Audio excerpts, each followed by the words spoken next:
Hi, my lovely Pisces. This is your horoscope for November 2019. Thank you for joining me. It's really nice to be with you. I clicked on the wrong button before I go into the horoscope. I clicked on the wrong button and I saw that of all the people who watch my videos, 40% are not subscribed to the channel. If you are one of those 40%, please subscribe to the channel. I'm almost at 100,000, which is beyond my wildest dreams, and it's a dream come true.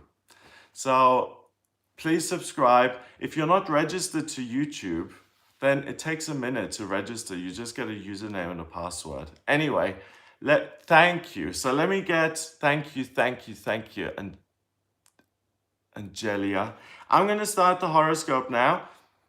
On the 31st of October, Mercury goes retrograde, and it stays in retrograde until the 20th of November.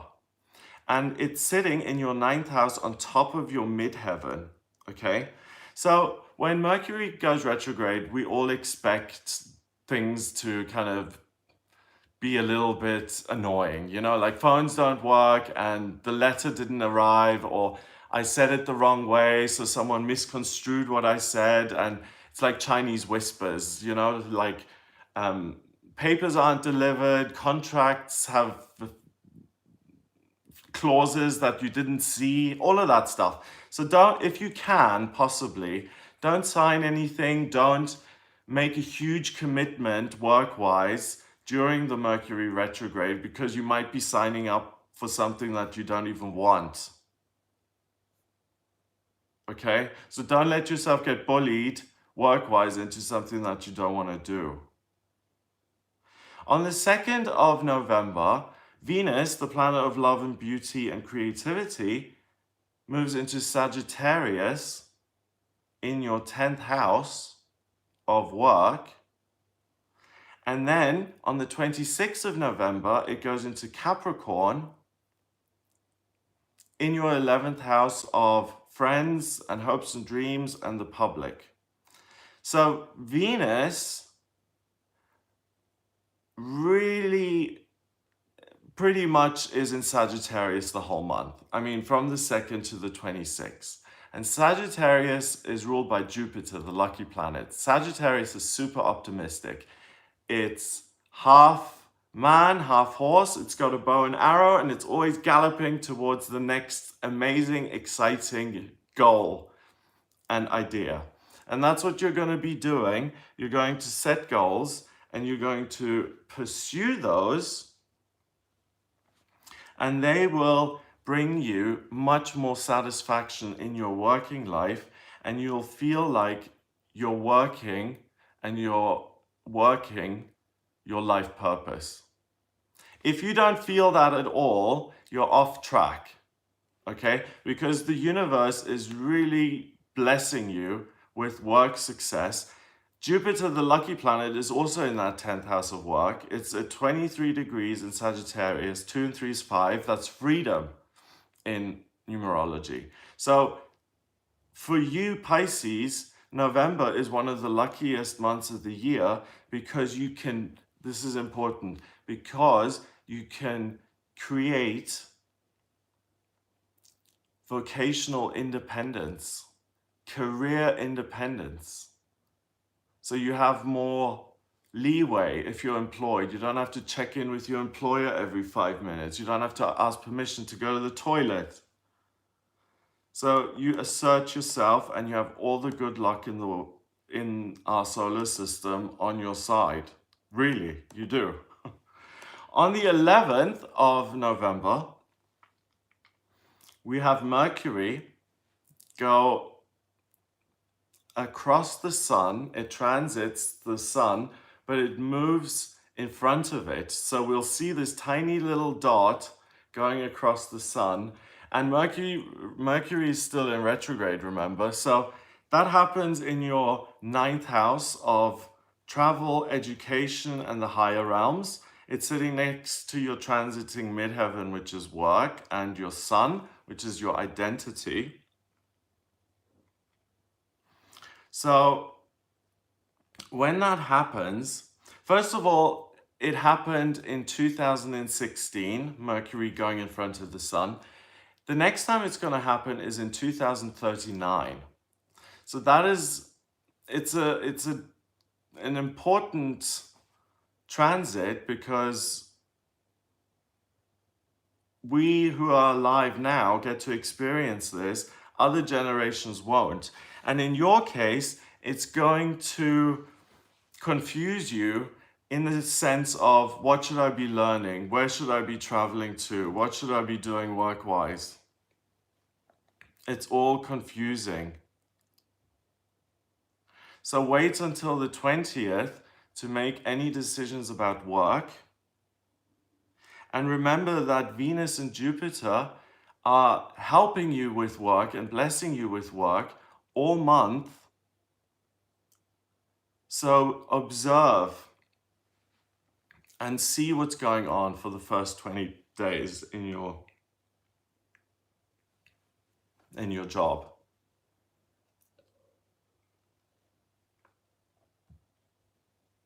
If you're retired, for the first 20 days of November, there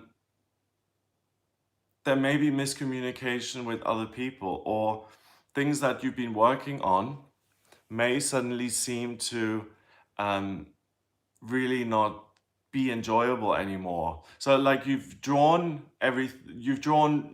50 pictures, okay? And during this retrograde, you suddenly go in and you say, I hate all these pictures. You have a total different frame of mind and you destroy them all. And then the retrograde ends and you're like, what did I do? I love those flowers. I love those flower pictures, okay? So don't take too much action that is going to have long-term consequences during a Mercury retrograde. Kind of keep a low profile. On the 12th of November, we have a full moon in Taurus, and that is really wonderful. The full moon is when the moon is totally lit up. I'll make separate videos on the full moon and new moon to give you more details. But for you, Pisces, it's important to know that it happens in your third house of communication, and Uranus, the planet of the unexpected and the miraculous, is at 3 degrees. In numerology, that's communication and thinking, and it's in Taurus as well, and it's in the third house of communication. So during this full moon, on the 12th of November, you get a reprieve from Mercury retrograde, and you're able to communicate in a way that is not misunderstood, not misconstrued. So if you have a job interview in November, or if you have to give a speech, or if you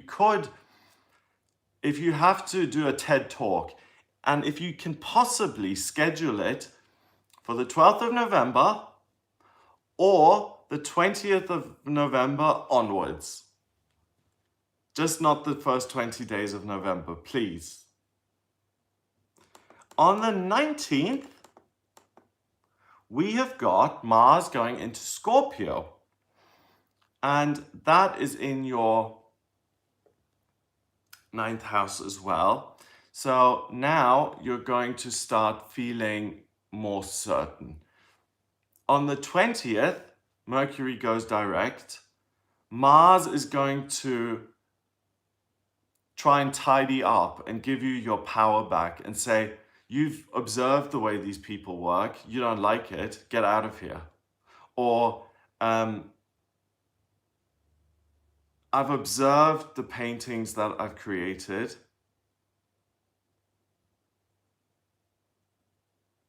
Mars is coming to tidy this up, and it's saying that I should actually exhibit them and not just keep them in the garage, for instance, okay? Mars is going to push you to become certain, and anything you've created or any inspirations or inventions, ideas, Mars is going to try and give you the power to implement them and to become an expert and to learn as much as you can. on the 22nd of November, so this is a complicated month for you and a very rewarding month. On the 22nd of November, the Sun moves into Sagittarius at 3 p.m. and it's in your 10th house of career. So now you've got Jupiter, the lucky planet, Venus, the planet of love and beauty, the transiting midheaven, work, and the Sun, your identity, your solar plexus in the 10th house of work.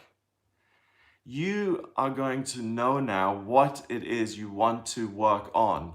And that is, if you're 20 or retired, same thing. A message pops into your head that is absolutely, it feels absolutely certain, and you say, I am going to do art. I am going to be a chiropractor. It just comes in. And that's why it's important to just observe and not make any big changes, because on the 22nd, you are gifted with this amazing knowledge. On the 24th, it gets even luckier, okay? Because Jupiter and Venus conjunct each other. And that is, the 24th of November is one of the luckiest days of the year, because Jupiter and Venus don't conjunct each other very often. So good luck and love blend their energies together in your 10th house of career. So you're absolutely going to find and create the job that you absolutely adore and that you feel is your life mission, your life purpose. Like me, I looked for my life purpose in terms of work. It took me ages. I was a journalist and I worked in finance and I was a teacher. And now I'm living the dream. I'm living what I love. And I'm doing it full time. I'm surviving. Anything that you love, don't dismiss it. If it comes in to your mind, honor that and take it seriously, especially on the 22nd, 23rd, and 24th. Because those are your miracle days where things just appear in your mind. Like Einstein, he was sitting in a bus and E equals mc squared, I think that was his formula, it popped into his head. He was working as an insurance salesman. So be open to divine information coming in and you being a conduit for that information. On the 26th of November, we have a new moon in Sagittarius, also happening in your 10th house of career. So a new moon pulls in loads of Sagittarius energy. It's pitch black, and Sagittarius wants to gallop and move forward, and it sets goals. And it's in your 10th house of career. So you're really looking to expand now already and seeing how you can take this business that you love and adore and take it even further and expand it. So to recap, really, Pisces, first 20 days, listen and